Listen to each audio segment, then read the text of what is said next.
Well, things are opening up and everyone's trying to get back on their feet. And when we talk about feet, what better than footwear to speak about, right? And today we are here in a Bata store, speaking for the first time in person with the newly appointed MD CEO of Bata, Mr. Gunjan Shah. Bata India, that is. Thank you so much, Gunjan. It is a pleasure speaking with you, and more so when that it happens in person. Absolutely, absolutely. Well, a very well-deserved, how do you say, reconnection. Okay, let's walk. So, the third quarter, you did well in terms of your numbers. You actually surpassed pre-pandemic levels as well. Has that sustained in the fourth quarter so far? We had the Omicron, etc. as well. So, month on month, how is the recovery post-pandemic? No, so, as I had mentioned earlier, is that I think what we saw was the second wave, the recovery was far faster than the first wave. Right. And the third wave, for whatever period it was, I think it's been a, how do you say, shallower as well as a narrower kind of a dip.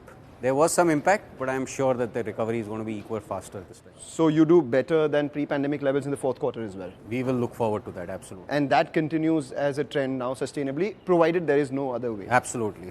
Your gross margins did see a bit of a dip quarter on quarter. What is that situation like?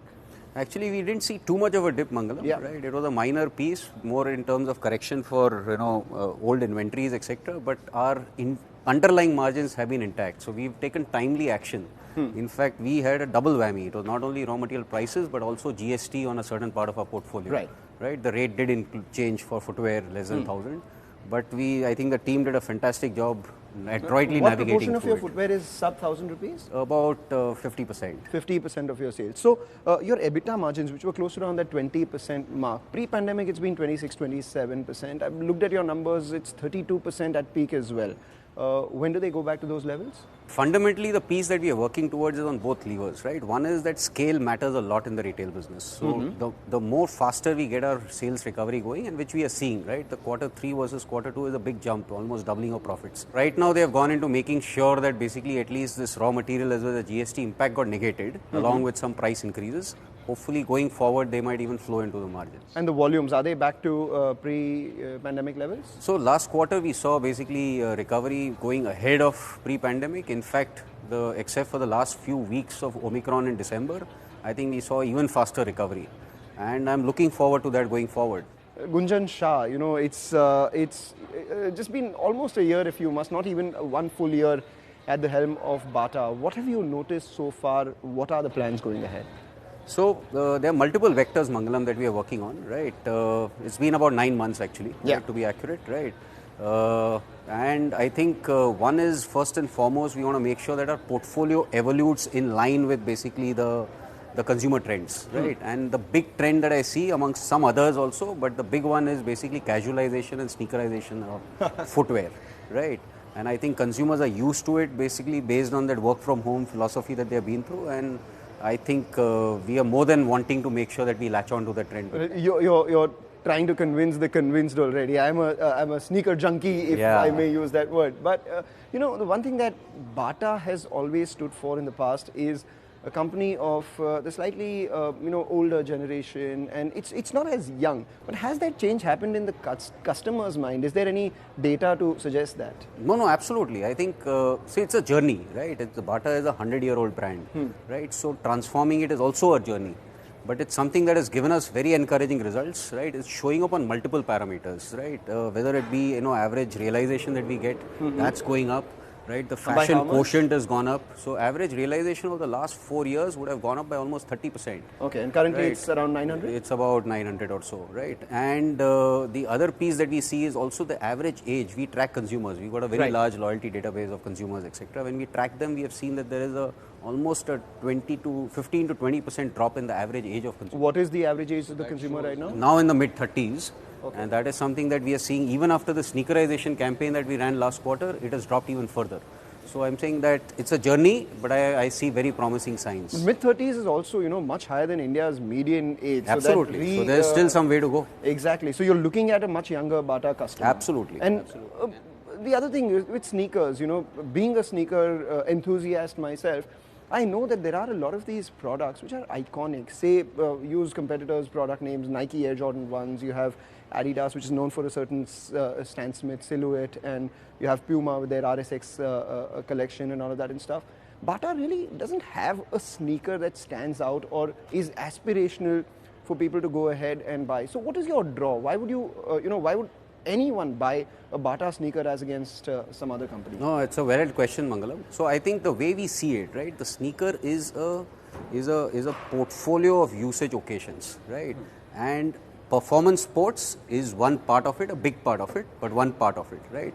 There is this entire piece of casual, there is an entire piece of even styles now. And as I said, now even workwear, etc. has moved to sneakers, right? So people don't exactly need, the kind of, let's say, the performance output coming out of it, but they need the comfort and the style that comes along. But it's also the brand aspiration, right? How do you make that aspiration? The one big differentiation, and that's what, we will get to see in the store, is Sneaker Studio, is this entire making sure this range of entire usage occasions get catered to by almost 300 styles across 9 brands that we are showcasing to consumers.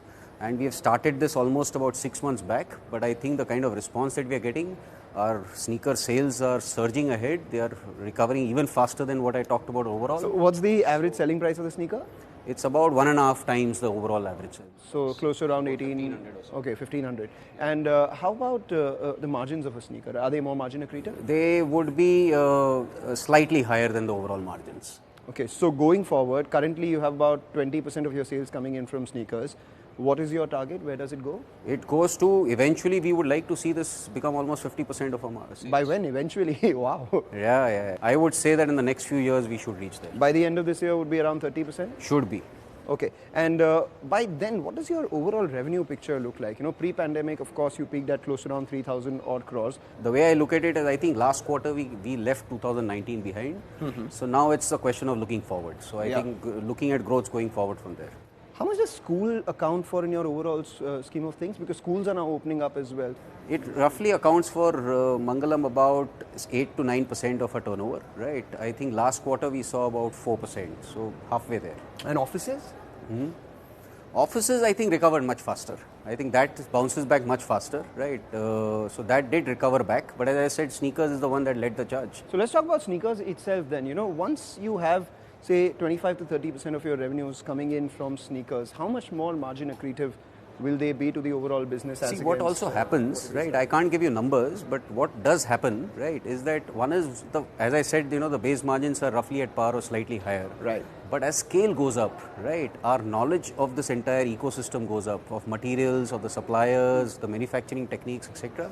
I'm sure that will also give us benefits as time goes on. But again, I go back to the question of what keeps a Bata brand, make it aspirational for the youth who are looking at international brands which are now available online at the tip of your fingers. You've seen multiple, funding rounds take place for sneaker exchanges and all of that and stuff. So culturally, what makes Bata, different or appealing to a segment of the audience which are seeking more and more from their footwear? See, Bata historically and even now, right, even though we are trying to get younger, we are appealing to younger, right, we are still, how do you say, the footwear brand for the family, right? Yeah. So everyone in the family has got something in Bata, right? And you can bring your family and everyone will get their choice. And that's, in a way, the kind of approach that we are applying even to Sneaker Studio. So the way I see it, right, so each brand of ours stands for a certain consumer segment and a usage occasion, right? So Power is our brand for performance sports. Yeah. And there are technologies we are working on, which is making sure that there is, so for example, a newly launched one is Exorise, right? It obviously plays on that performance angle. But simultaneously, we've got obviously shoes which are to do with walking. So as you can see out here, even this has been arranged as per that. So it's got a running section, it's got a walking section, it's got slip-ons which are basically perfectly suited for comfort walking. Right. Let's talk about, global, Bata Global. Now we have Mr. Sandeep Kataria out there. Is there a more higher focus towards India from the global parent than it ever was in the past? No, naturally so. Yeah. I think there is a natural affinity. Sandeep has spent a good amount of time in India. Obviously, Bata has come a long way under him, right? And that obviously flows through. Obviously, there is a global remit that he carries, but that affinity does show up. So his understanding and therefore his empathy towards, let's say, customization and work that we do in India. How much is Bata India as a proportion of the global Bata sales? It's almost about 1/5, right? So is it the largest market? It would be the largest by far. The other piece that's also being worked upon is this entire piece of exports, right? And how do we leverage the this large sourcing base that we have created here for much better leverage in terms of exports to many other countries that Bata works in. How much is Bata's sales, advertising as a proportion of your sales? Because that's increased. I reckon you would increase it a lot more. Absolutely, absolutely. In fact, last quarter we have taken it up. So 34%, earlier it was basically about almost negligible. Now we have moved it to pre-COVID about 2.5%, and we should see that going further. Last quarter, as you said, it was 34% higher. So we will continue to invest in this journey. And where does that peak, if at all? I have not put a number to it right now. The other thing, when you shut your eyes, you think of Bata. Before the shoe comes the store, as against some other brands where you just shut your eyes and the shoe comes before the store. What are you doing to change that? So the brand equity of Bata pervades far wider than our footprint right now, and therefore opportunity in terms of expansion is dramatic. So we are working on multiple levers, right? Multi-brand outlets and therefore distribution, right? Franchise expansion. So 1550 stores is currently should be looking at a far larger explosion, a large part of it coming through franchise. I would say that right now the team's target is to at least add another 500 in the next 3 years. Okay. Right. The other pieces also, including a large part of them is franchise, right? About 80%. Yeah. And the last piece is obviously the digital explosion that you said. And we want to make sure we ride all the levers on this front. Besides that, within the store, right, and to your same point is, we are working a lot, right? What we have done in the last 3-4 years is dramatically changing the entire imagery of Bata within the store. Right. As you can see in the store, right? The lighting, the lux level, the signages, the way the brands are shown, the way the shelves are arranged. So this is what we call as Bata Red 2.0, right? That's a concept that we have put in. But we are also working in the store on concepts like, for example, something called a 3D scan. Right? Okay. Now these are services which are niche services. They're not necessarily going to be big money spinners. What they do, Mangalam, is that they bring in a chutzpah to the brand of Bata, right? The consumer gets something, and the kind of delight that we see, I will request you to see, there's a service called pedicure. Okay. And the amount of testimonials that we get from consumers is amazing, right? People who have done pedicure in Dubai, etc., and they are pleased out here. Wow, so Bata is offering services now in their stores, pedicures in their shoe stores. Right, and we are experimenting with multiple of them, right? So there's a shoe spa that we are working on in some stores, and these are all niche, as I said, but they are all working towards enhancing the imagery of Bata. How do you define premium products as a proportion of your overall mix? It's a little difficult to define because premium is a very arbitrary cutoff. Exactly. But the way I would say it is that our metros, the larger cities, the top 10 cities, for example, right, our average realization is almost 30% higher than our overall realization. Okay. So it just gives you an indicator that that's where the premium swing happens. And what would that be as a proportion of your overall sales, metros? That would be about 30% of our retail sales. 30. And going forward, you've seen this explosion in T2, T3 towns, and most of that happened through the franchise route as well. How do the economics of a franchise store work out? Are they more margin accretive? Are they better for the company to scale up faster? What took you all so long to get into franchise, and what's the thought behind it?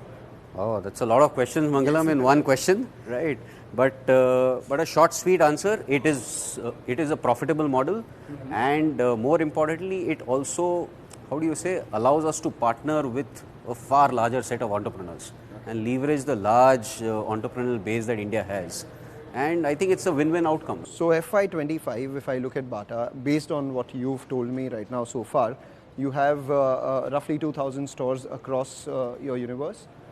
Should be, or maybe more. Okay, a little over 2,000 stores, let's put it that way. 2,000 for the sake of calculation. A store does about 2.5 crores of revenue currently. That's 5,000 crores on top line. 10% coming in from digital, that's 5,500 odd crores. Are we looking at those numbers? Because pre-pandemic, the number, like I said, peaked at a little over 3,000 crores. Right, yeah. And your mathematics is, impeccable. But I think, that's the direction we want to go to. 5,000 crores by FY25 is the aspiration. Let's, if one had to... I would say the aspiration can be even higher, actually. How has the profile of a Bata customer changed over the last few years since this repositioning exercise began? What we see is that there are younger people walking into the stores. I've talked about it, right? What we see is average realization going up because invariably the younger crowd, which is the 25 to 35, right, which is half the population because the average is sitting there, right? They've got a higher disposable income.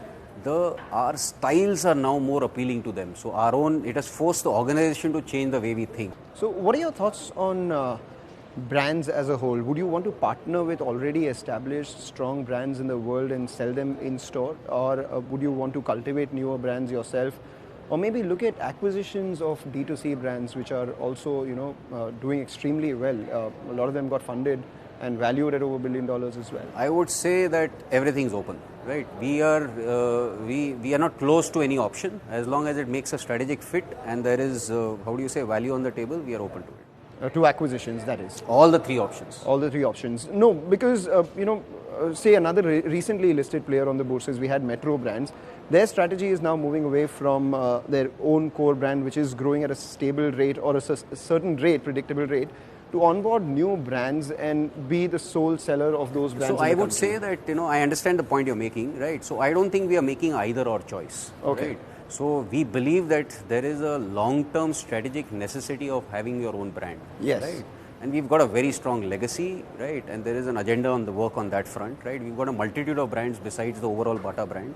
Right, but simultaneously it doesn't close doors to other options that you just... And finally, your digital piece. You said 10% of your revenues currently come from digital. How much should that be overall going forward? I would say that both digital, multi-brand outlets as well as franchise, all of them each one of them will be in the mid-teens of contribution going forward. Digital might be a little ahead.